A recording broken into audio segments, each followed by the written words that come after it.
নমস্কার বন্ধুরা, সকলকে স্বাগত। আজকে আমি 5 মিশালি সবজি দিয়ে রান্না করছি। দেখুন, সবজির মধ্যে আছে টমেটো আছে, পেঁপে আছে, আলু আছে, বেগুন আছে, কুমড়ো আছে, আর আছে ডাঁটা। প্রথমত আমি এইগুলো সমস্ত ভেজে নিচ্ছি, হালকা করে ভেজে নেব, তারপরে ডাঁটা দেব, সজনে ডাঁটা। দেখুন বন্ধুরা, আমি সজনে ডাঁটা দিয়ে দিচ্ছি।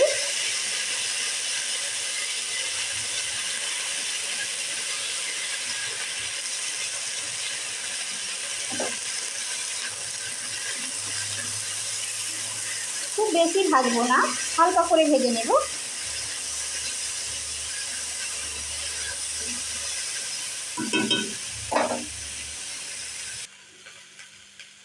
সমস্ত সবজি হালকা করে ভেজে নিলাম। এরপর আমি মশলা দিয়ে দিলাম। মশলার মধ্যে আছে লঙ্কা গুঁড়ো আছে, হলুদ গুঁড়ো আছে, লবণ আছে, গোটা জিরে বাটা, গোটা ধনে বাটা, রাঁধুনি বাটা,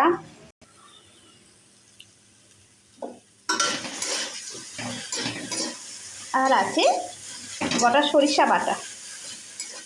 সমস্ত মশলা দিয়ে আমি ভালো করে ভেজে নিচ্ছি।